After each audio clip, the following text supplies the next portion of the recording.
Tonight, the Prime Minister faces Parliament after returning from Washington with no deal. We will get an even better deal because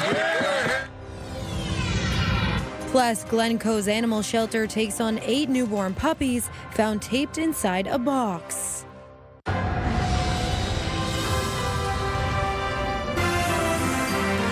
CTV News with Lauren Stallone.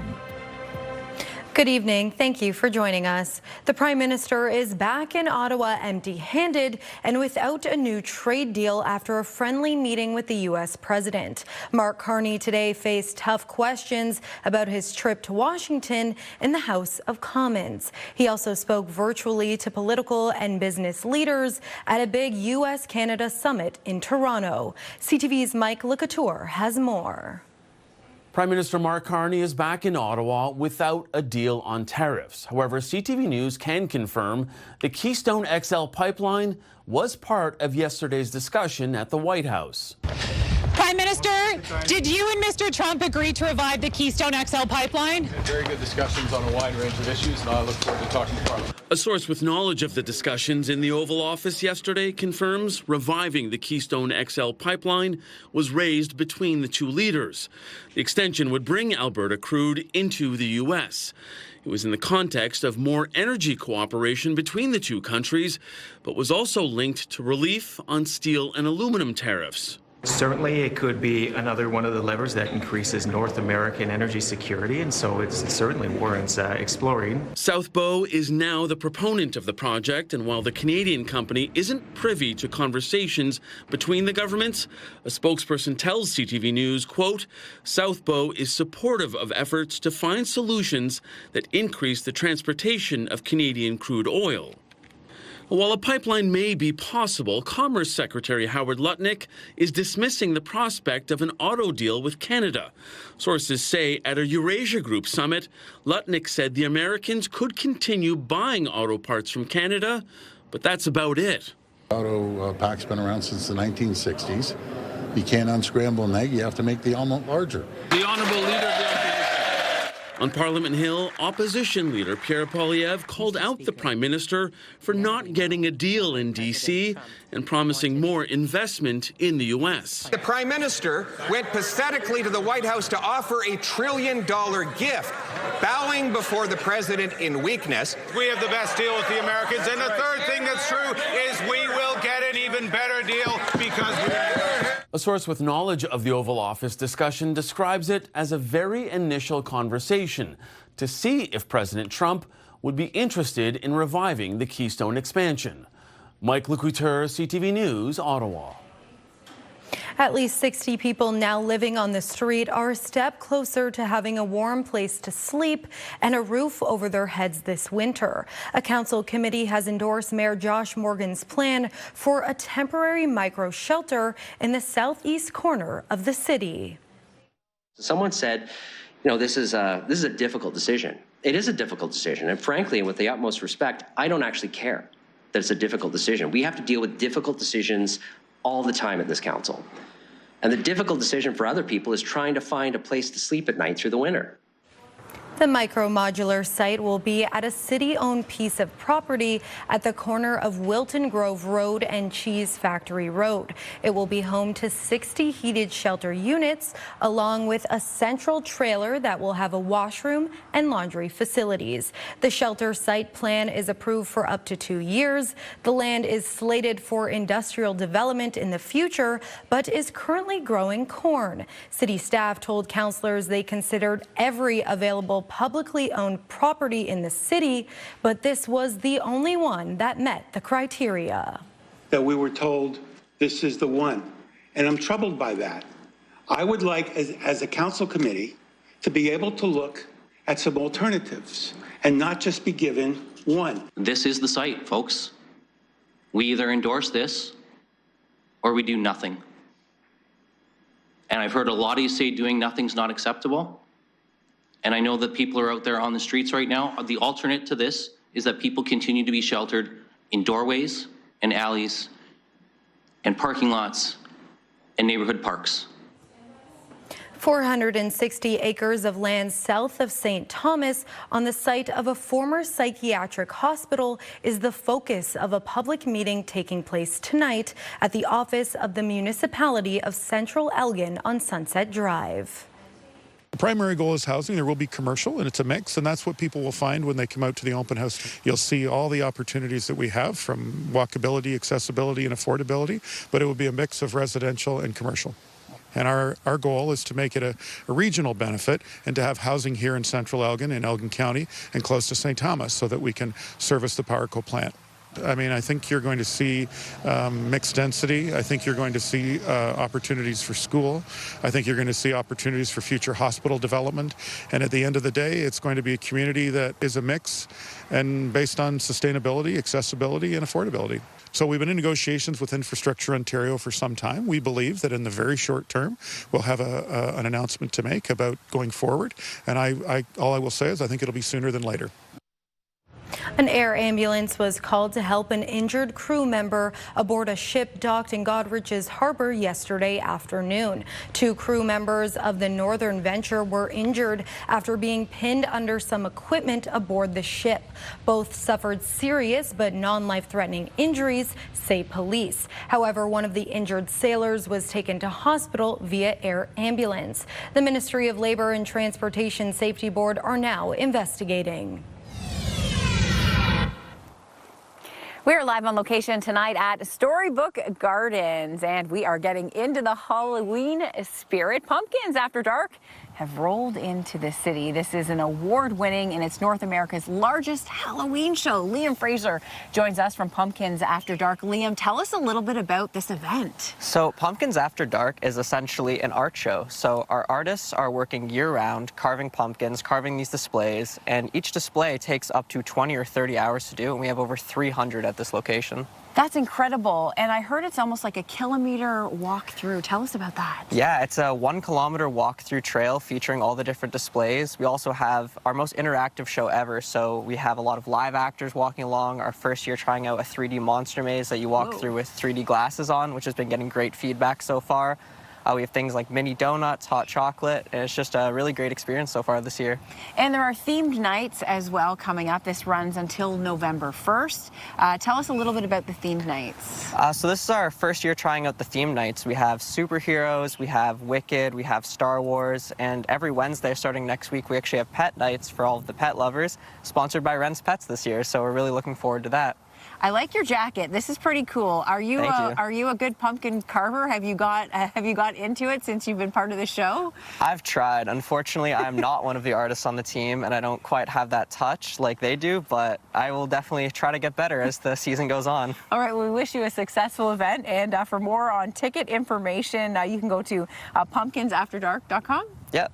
All right, thank you so much for joining us. It's cold out here tonight for sure. We have a frost advisory in effect. Our first one of the season in through Middlesex County and Elgin, Sarnia, Lambton, Chatham, Kent, and it stretches all the way east through Oxford County and towards Haldimand, Norfolk. Right now, it's 13 degrees in London. It was fresh this morning for sure with lots of sunshine. Midwestern Ontario, temperatures hovering between 10 and 12 degrees, and we have a northerly wind. Winds are starting to ease off. The winds will go light. Skies will be clear. Ideal conditions for radiational cooling.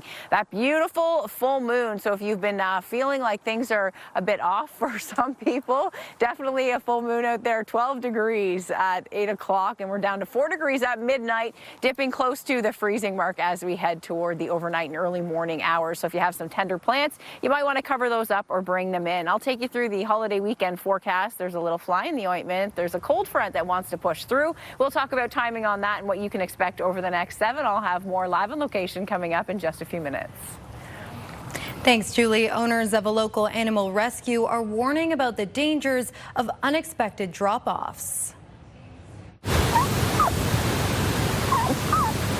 Those little whimpers are from one of 8 puppies left at the front of Southeast Middlesex Animal Shelter west of Glencoe. The pups, believed to be German Shepherd or German Shepherd mix, are newborn and don't have their eyes open yet. They were found Saturday morning in a taped up cardboard box inside a parcel drop-off container near the driveway of the property. The operators of the shelter believe someone wanted to find a good home for the pups, but warn they they don't always check the container. They don't encourage drop-offs, but say if it does happen, it's best to leave an anonymous warning ahead of time. The pups are healthy and eating well and should be ready for adoption in about 8 weeks. The Crown wrapped up its case today in the dangerous driving trial that caused the death of a London woman almost 5 years ago. CTV's Nick Paparella has more from the London courthouse. When emergency crews first arrived to the crash scene at the intersection of Southdale and White Oak Roads on November 3rd of 2020, 68-year-old Joan Clubb, a passenger in a Hyundai, was injured but alert enough to communicate with paramedics. However, later that night, things would take a turn for the worse, and she would die in hospital. Hours later, officers would take a closer look into the collision and charge 31-year-old Baha Ali with dangerous driving causing death. At the trial, which got underway on Monday, eyewitnesses testified that they heard what sounded like a speeding car going down Southdale. And later, the court heard from Victor Pock, a forensic video analyst with London police, who collected data, and he approximated that the black Mercedes-Benz was going 129 kilometers an hour in a 60 zone. The defense has told the court it's likely to call evidence in the case, including testimony from Ali himself. Nick Paparella, CTV News.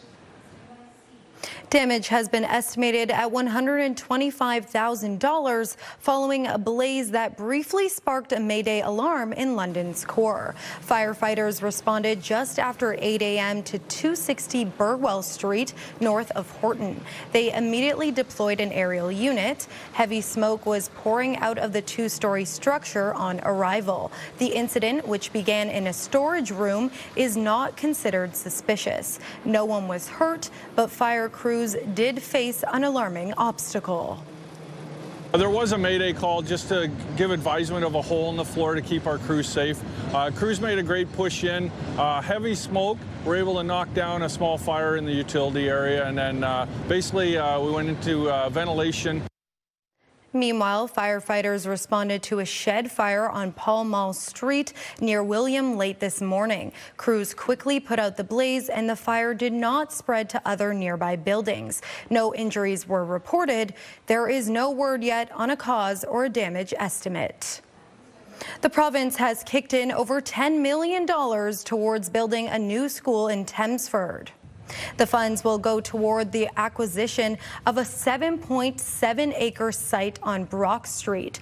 Earlier this year, the board originally received over $23 million for the construction of the new elementary school and child care center. The new school will be designed to accommodate 479 students from junior kindergarten to grade 4, along with the 88-space child care facility. An opening date for the new school hasn't been set. When the new school opens, Thamesford Public School will be converted into a school for students in grade 5 through 8. A Toronto hospital performed a transplant using a heart that had stopped beating when the donor died and was later revived. As Heather Wright explains, it's a Canadian first and is expected to save more lives in the future. Nearly 1 million Canadians are living with heart failure, many waiting for a transplant that may never come. Many of them never make it to actually get that good news, that phone call that we found a heart for you. So this will provide hope for them that there will be a heart. That hope is care of a new procedure Dr. Syed Ali Reza Rabi performed in early September at Toronto General Hospital. A heart transplant from a donor whose heart had stopped beating. The first time this cutting-edge procedure has been performed in Canada. The heart is warm, meaning that it's not cooled to protect it, and it is not getting oxygen or nutrients. So this is a vulnerable time for a heart. So we have to take that heart out and through special techniques, preserve it, bring it back, and put it in the person and hope that the heart starts beating. Typically, heart donations come from people who are brain dead, but oxygen is still circulating in the body and their organs are still functioning. This procedure, first pioneered in Australia a decade ago, will open the pool of possible donors, and early data suggests the outcomes are similar. And it looks like there is no difference between the outcome of the hearts of people who've received hearts from a traditional brain-dead donor versus circulatory dead donor. Right now, who is eligible for this procedure depends on where they live, as doctors don't want the donated heart to be outside of the body for more than an hour. But there is hope as new technology becomes available. Hearts will be able to travel anywhere in Canada, saving many more lives. Heather Wright, CTV News, Toronto. Students, educators, and community leaders came together in Clinton this week to try and find and inspire the next great community champions for the region. Scott Miller has more. Generations of Huron County's community leaders have gathered in Clinton to try and figure out what is keeping some people still cooped up, like during COVID. We're hearing that people are still not back to where they used to be. They're not out socially, and so we're trying to figure it out why. Miller is one of the organizers of the Belonging Matters workshop that brought together 200 educators, leaders, and kids for a frank conversation about how to create stronger community connections in the wake of COVID and online division.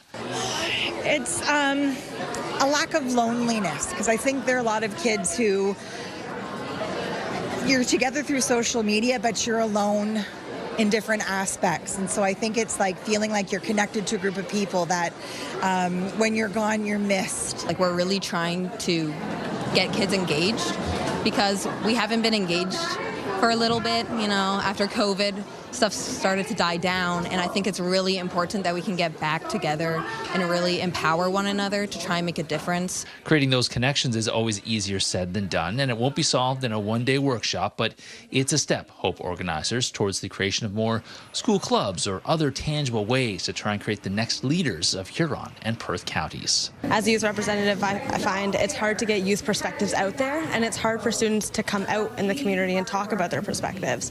So I really try to join those, and this Belonging Matters workshop, it's so incredible to see how many students there are and how many students want to get their perspectives out there, and it just gives me hope for the future. The whole point is really to draw it out of the assets in the room, right? So we see kids as having answers to the problems that they're facing and the community is facing, and if we can draw that out of people, if we can draw that out of leaders that are working together with their kids in our community, then we have a much better shot of doing something, because when we own it, we're ready to solve it. In Clinton, Scott Miller, CTV News. Coming up, the story of a new Canadian who is becoming a star just 2 years after learning the game of football.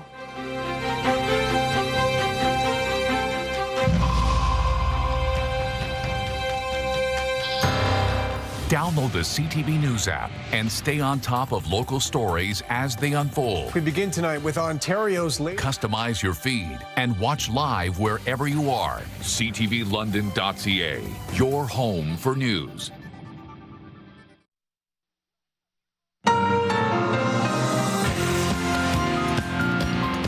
It's time once again for the Tee Up with Brent Lail. Now the high school's football season is approaching playoff time, and one team continues to stand above the rest. Yeah, the CCH Crusaders, Lauren, are the defending regional champions, and they're also the favorites to repeat this season.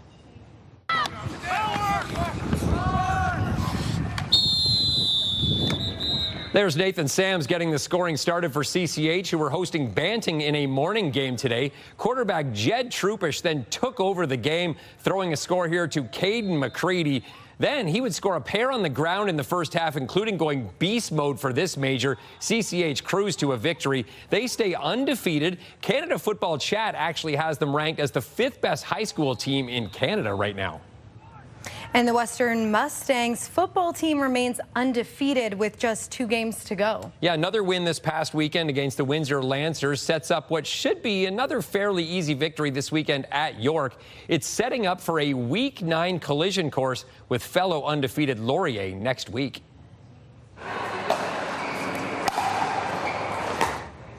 There was some intense pickleball action. What a rally here this past weekend. The Canadian Championships were being played at the new indoor Smash facility on Warncliffe Road. The top players from across the country were here, and Canada then held its training camp. It's a huge get for this brand new facility. such a big deal for London. Brand new facility, like you mentioned, Smash Pickleball, beautiful place to host it. I know a lot of people have said that the facility is just so wonderful to play in, so we're thrilled to host all this top-end Canadian talent in London. It was a good week for London's junior hockey teams, going a perfect 4-0. Yeah, the London Knights got their first 2 victories of the season, and they're now out of the conference basement with 2 home games coming up this weekend. As for the London Nationals, they put a perfect 8-0 start on the line at home tonight. It was a special day for girls hockey in the region this past weekend. The St. Thomas Panthers celebrated Panther Day, bringing 36 teams and more than 500 girls players to the city. They even collected feminine products and had a full day of action, fun, and activities. I just think it's like a full day of bringing the entire community together. I think it's grown so much from last year even. Yeah. It's going to continue growing every year. Starting hockey at age 6 and now seeing it grow into this is amazing. After 30 years of playing, how this sport has exponentially grown, and having even the PWHL pop up here today, seeing that means a lot. Let's go back to high school football now. Earlier in the show, we went to CCH. Now it's time to switch to a great story from Division II. Yeah, not every team is playing for championships, Lauren, and when some local schools take the field, it's more about learning the sport and the life lessons that come along with it. It's a team full of new Canadians learning football. I love the sport. Abdullah Asabag only started playing this game 2 years ago.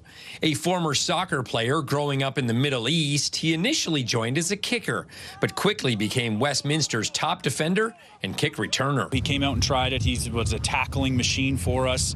And now this year, again, he's back. He's had multiple interceptions this year. It's been a really good process and really fun to watch him develop. Like many of his teammates at this high school with a diverse population base, his journey to Canada was life-changing. He was a young boy in Syria during the refugee crisis. His family fled to Jordan in 2013. In Syria, we used to hear, the bombs and all of that. It used to be really scary, but, we got used to it. But, my parents, they said we just have to move to Jordan because it's not safe to live in Syria. 7 years ago, they flew here to Canada. You know what? We start tackling better. We're trying to learn because, there's some players are new. While learning a new sport, Asabag and his Wildcats remain winless. Our team's motto this year has been all about resilience, and we're just trying to teach the players that, good things and bad things are going to happen throughout their life, and it's all about how we respond to those things. The coaches restarted this program 3 years ago to give these boys a chance to play the game. However, patience is a necessity when teaching the basics. Everything from, where to line up, where to stand, how the clock works. Scoring just 3 touchdowns through 4 games, it's a long road back to prominence for a once powerful program. Back in 2009, we used to have a really good sport team, like for football. And then after that, there's no people who are interested for football. So we bought it back in 2023. And then I think here we're just competing. Round of applause for everybody. A former 3-time Yates Cup champion with the Western Mustangs, Adrian Kaiser has found coaching these Wildcats rewarding, but also an eye-opening experience. We put it on the announcements football meeting. I showed up to the meeting. I had 120 kids in the building or in the room. I thought, this is awesome. I held up an American football, and all of them thought that we were talking about soccer. But it's been a lot of fun, and it's been a good process for everybody. Brent Lale, CTV News. Julie Atchison is here now with your full weather forecast. Julie? Thanks so much. It's feeling fresh out here, that's for sure. Temperatures are dropping off and will edge close to the freezing mark tonight. We have a frost advisory that is in effect. Temperatures expected to drop into the single digit. So I'll mention it again. Make sure if you have any plants that you would like to winter and make it through the season ahead, you might want to bring some of those in or cover them up. As we head into the extended forecast, temperatures, highs and lows, are headed up again.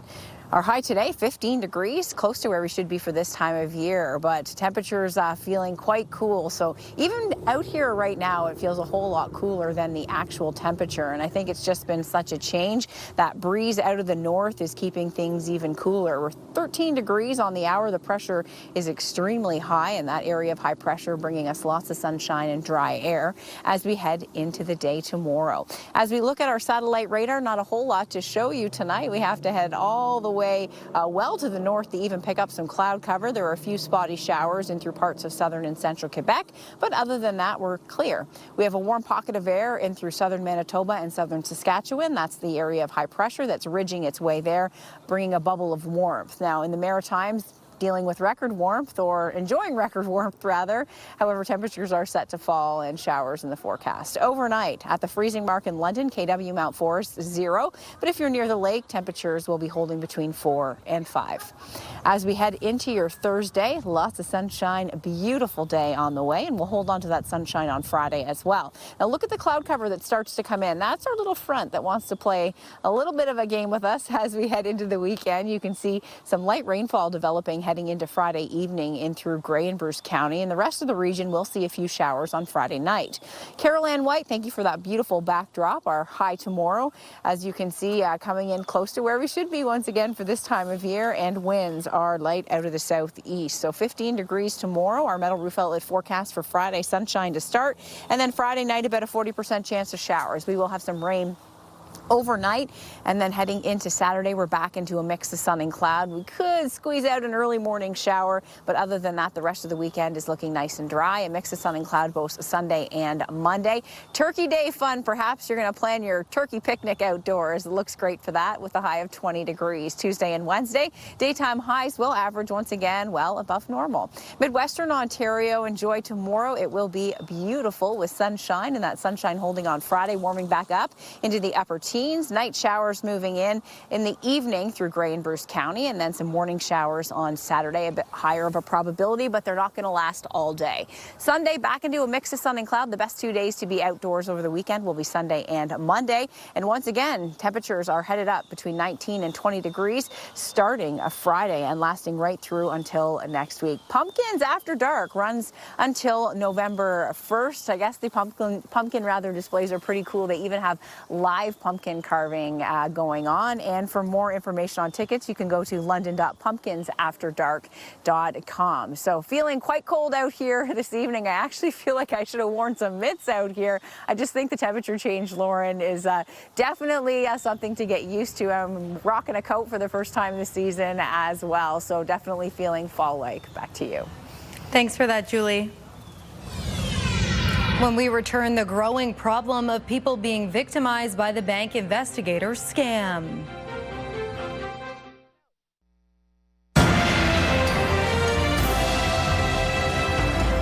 The union representing 55,000 striking Canada Post workers will meet tonight with the federal minister in charge of the Crown Corporation. Last week, Procurement Minister Joel Lightbound announced changes to Canada's Post mandate. They would allow for no more daily mail delivery, the expansion of community mailboxes, and the closure of some rural post offices. Canada Post welcomed the changes and tabled a new contract offer last week.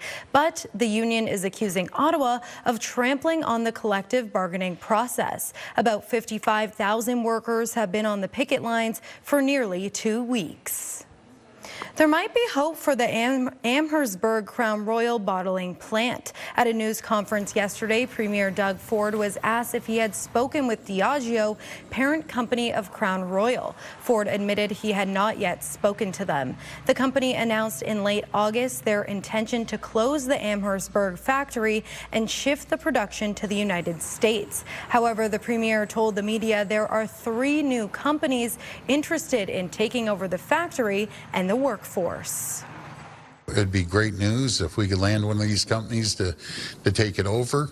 But as sure as I'm sitting here, that Crown Royal is coming off those shelves the second the last person walks out of the area. Some Canadian renters looking for a place to live are seeing the lowest prices in nearly 4 years. The average asking rent is down in all of Canada's 6 largest cities, led by Vancouver with an 8.2% drop from last year. In Toronto, the decrease is smaller at just under 3%, and Calgary's average rent dropped by more than 7%. Urbanization says it's the result of new rental supply outpacing demand. More people are being victimized by what's called the bank investigator scam, where criminals pretend to be bank employees claiming to protect your accounts. Durham police issued a warning after 41 people were defrauded, and Halton police say it's dealt with 53 reports of the scam so far this year. CTV's Pat Foran reports.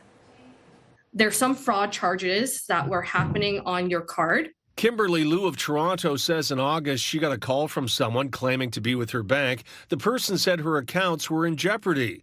The phone number appeared to show it was from TD, and the caller knew her personal information, including recent transactions and people on her e-transfer list. So that's why I was like, this sounds very legit. Only a TD Bank employee will have this kind of information, right? Lou was told her bank cards had been used in a skimmer and they needed to be canceled and replaced. They sent someone to her home to pick them up. I gave them my physical card to this courier in the envelope. And then I guess, I don't know what happened after that. They drove off. As soon as they had her cards, they started to empty her accounts. She was scammed out of $32,000. I literally went to my dad. I was like crying. We called TD Bank right away to say, hey, like, this is what's happening. Looking back at the event, I don't know that I would have done anything different just because of how convincing it all was. Mabel Perez Ramirez of Oshawa also got a call saying her accounts were at risk and her cards needed to be replaced. A courier also picked up her bank cards. She was scammed out of $20,000. She was shocked her account could be emptied without intervention by Scotiabank. How has such a large sum of money been taken out all in one day, 1 to 2 days, and they weren't flagged about it? To avoid this scam, never give your bank information or PIN to anyone. Never hand over your bank or credit cards. If a caller claims to be from your bank, hang up. If in doubt, call the number on the back of your card. Both TD and Scotiabank did not reverse the fraud charges. Both victims say banks need to do more to protect their clients. There needs to be more pressure put on banks to be accountable for their role in this. I was hoping to get a house in the next few years. And so with the credit card debt of that much, it's a lot of money. Pat Foran, CTV News. Canada's main stock index was up, boosted by strength in the base metal and technology sectors. In Toronto, the TSX gained 150 points, while in New York, the Dow lost a point, but the Nasdaq added 255. The Canadian dollar fell just 1/100 of a cent today, and on commodity markets, gold gained $66 an ounce, and oil added 82 cents a barrel. Coming up, we'll explain why Ottawa is reviewing a multi-billion-dollar jobs training program following an Ontario auditor's report. 5K a day is back on 97.5. Virgin Radio. Listen to Jeff KP and Backstage Bet for your chance to win $5,000 Every weekday. 5K a day. Virgin Radio. A new poll shows an overwhelming number of Canadians think avoiding U.S. goods and travel helps Canada in the trade war. The numbers from Nano's research show 80% of Canadians agree that a U.S. boycott helps Canada's position. That number rises to 87% in Atlantic Canada and drops to 75% in the prairies. Canadians over 55 are also more likely to believe in the boycott than those younger than that.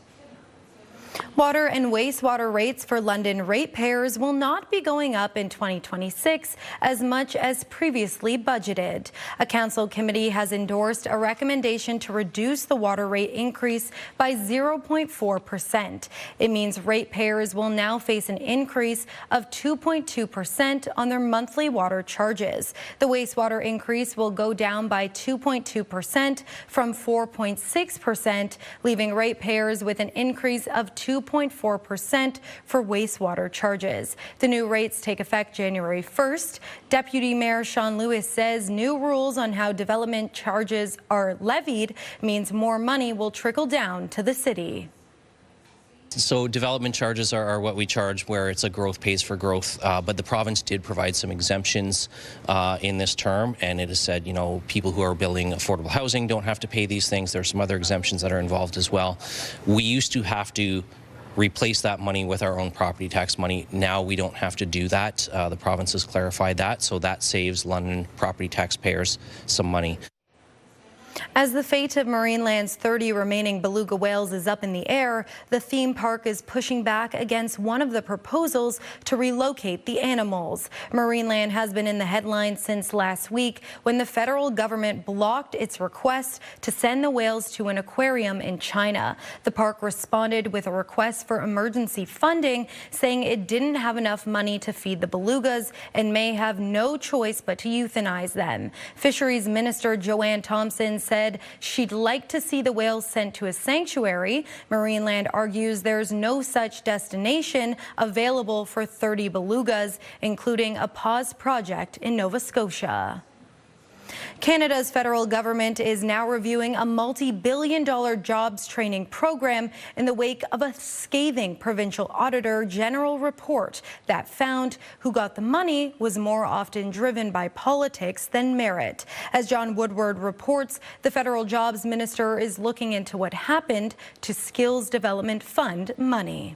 This is more than training. This is transformational. That's according to this video by the King Animal Hospital about its grant from the Ontario Skills Development Fund to train at least 100 registered veterinary technicians in a luxurious campus north of Toronto. We have a gym, we have 2 kitchens, we have a lounge area. CEO Tracy Jones said in a statement, "We are addressing a critical workforce shortage requiring specific critical care skills, reducing turnover, and strengthening the province's animal health care system." Keep going, Marmaduke. You can do it. You're a good boy. The animal hospital hired a lobbyist to get that grant, something Ontario's Auditor General flagged in her review of the $2.5 billion fund that has been criticized for funding private skills training at bars, dentists, a bakery, even a casino, amidst a crisis in public colleges. CTV News looked at the data. We found at least $100 million in grants obtained with the help of a lobbyist. The lion's share, at least $82 million, tracked to one company, Rubicon Strategy, run by Premier Doug Ford's former campaign manager, Corey Tenike. It seems, they're using this important funding as a way to reward conservative insiders. Ford defending the program at the legislature. The Skills Development Fund is one of the best programs we've ever put together. It's created over 700,000 opportunities for people. But Canada's federal government, which has provided funding for jobs training, says it's reviewing the report from the Auditor General. A spokesperson for Jobs Minister Patty Hajdu said, "We will also be engaging with the Government of Ontario on this matter to undertake full due diligence and seek mitigation measures to ensure funding is used effectively and transparently for our labour market agreements." It's our money, it's on our budget, it's on our books. Ford saying the grants are crucial for the province's economy. Critics saying they could be a whole different animal. John Woodward, CTV News. Thank you to Wendy Giosa for sending this photo in. Beautiful sunsets across our area and gorgeous out on the water. Sunshine for your Thursday and a chance for showers on Friday night. Looking good for the holiday weekend. Sunday and Monday will be the best days to be outdoors. Ontario hospitals say they need an additional $1 billion this year to keep pace with factors like population growth and inflation. The Ontario Hospital Association says hospitals had a collective deficit of $360 million last year and face more pressures this year. It says the $1.1 billion the provincial government announced for hospitals in the spring budget is half of what they need to meet complex financial and operational challenges. Ontario is speeding up access to some cancer drugs. A new pilot project will expedite 7 to 10 approved and high-priority cancer drugs each year. The Ministry of Health says it typically takes Canada about a year longer than other developed countries for newly approved drugs to reach patients. Health Minister Sylvia Jones says Ontario will start the process to fund select new drugs while pricing negotiations are still underway with drug makers. At 78 years old, a grandfather is running with determination to stand by his granddaughter as she battles Lyme disease, paying out of pocket for treatments that Ontario's health plan won't cover. CTV's Pauline Chan shares his story. Richard Nancaro has always been there to support his grandkids, so his recent 10K fundraiser was no surprise. It's right up his alley to do something like that, but I'm really grateful. Molly needs special treatments that are not covered by OHIP, so I'm trying to raise $5,000 or $6,000 or more by having this run and inviting people from my apartment complex. Molly spends most of her days in bed, debilitated by Lyme disease. We're not exactly aware of when a tick would have embedded in my skin. The one time she ever saw a tick on her was 15 years ago, but she didn't develop the flu-like symptoms and extreme fatigue until 2 years ago as she was starting her nursing career. It's been 2 years of seeing every specialist that we could see. She takes, I think, 40 supplements a day. She's had to do injections, IV therapies, lots of different medical appointments. Mom Karen Nancaro says IV infusions have been the most helpful. And the treatment can cost up to $500,000 outside of Canada. So we're doing whatever we can here. None of that is covered by OHIP. Molly says Canadians often hear about acute Lyme disease, the bullseye rash, and getting treatment within 3 days of a tick bite. Chronic or late-stage Lyme diseases, and it's basically a completely different disease. It can't be treated with just the 2 weeks of antibiotics. It's a lot more of an intense treatment. As for her nursing career? I do hope to get back to it, and I hope that I don't know, my understanding of being kind of on the other side of it and being a patient can make me a better nurse. Recovery is slow, but Molly has her family by her side, with Richard planning more runs in the future. Pauline Chan, CTV News. The Nobel Prize in Chemistry has been awarded to 3 scientists for their work in the development of metal organic frameworks that date back to 1989. The scientists hail from Japan, Australia, and California. The Nobel Committee said their discovery can be used to harvest water from desert air, capture carbon dioxide, and store toxic gases. London's top stories. We have breaking news tonight out of Ottawa. The latest in the breaking news alerts. I'm tracking an area of severe weather. It'll start. And watch live. A development now to a story from City Hall we brought you. Download the CTV News app. A bold symbol of public art created by a Canadian has towered over a plaza in San Francisco for decades. CTV's Jean-Pierre Beauchemin spoke to the sculptor on the fight to preserve a piece of history. Armand Vaillancourt's archives are a treasure trove. 1997. Filled with stories of the colorful Quebec artist's life of creativity and controversy lived on the world stage. I did 3 times. The Times magazine, yeah. But now at the age of 96, one file is always on his mind. It has been a witness. He's fighting to save the monumental Vaillancourt fountain, unveiled in 1971 in San Francisco, now slated for potential demolition. I'm not there to please nobody. The fountain, a brutalist work of art, has long divided onlookers and city officials. Vaillancourt's support of Indigenous protesters in the late 1960s sparked controversy, and he was left off the fountain inauguration guest list, but he showed up anyway. He entered the water and wrote Québec Libre on his own work. In 1987, U2's Bono graffitied the structure during a concert. And the fountain survived the devastating 1989 earthquake, becoming a cultural landmark and also a skateboarding mecca, featured in a Tony Hawk video game, and that lends its name to a Nike shoe. Now, San Francisco's Art Commission says it's a structurally unsound, hazardous structure which would require multi-million-dollar renovation in order to bring the fountain up to current health and safety standards. Vaillancourt, his son Alexis, and supporters in the arts world dispute the assessment, calling it political, but also say the fountain is worth saving. If you erase a kind of monument like that, you erase a part of the history. What is the strongest argument that you made to keep the fountain? It deserves to have a long life again. There was a public meeting in San Francisco last night where there were a lot of comments about the fountain, but the final decision has yet to be made according to the city. Geneviève Beauchemin, CTV News, Montreal. A tree in Victoria is not losing leaves this fall, it's growing ties instead. As Adam Swatsky reports, it's a simple idea that has now turned into a community tradition. Over and under. When it comes to tying ties, once you do this a couple of thousand times, Bob Lamb doesn't really need a mirror. You can do it in your sleep. He first learned when he was little and mastered it after becoming a banker. Wore a tie every day I worked for 60-odd years. Bob also wore a tie that day he married his wife, Marnie. He had to fit into a very conservative business role, but he was secretly a bit of a rebel. When he wasn't conspiring with his co-workers to wear bow ties every Thursday, which earned him a nickname, Bob, bow tie Bob.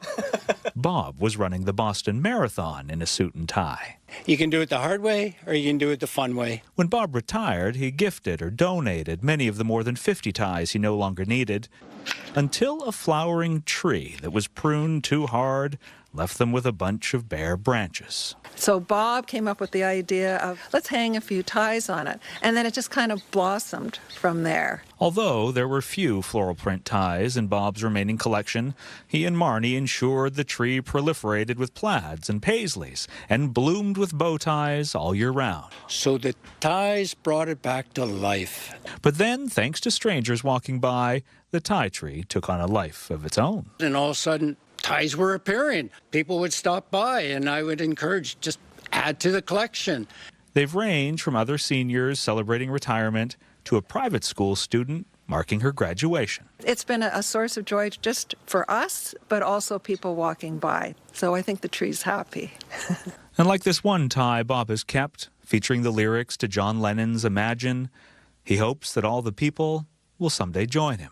To just share the love and the joy and realize that while some may see a tie as constricting, it can also blossom into something uniting. Adam Swatsky, CTV News, Victoria. That's our time tonight. For your latest local updates, you can always head to our website. Our next newscast is tonight at 11. We'll see you next time. Thanks for watching. Have a good night.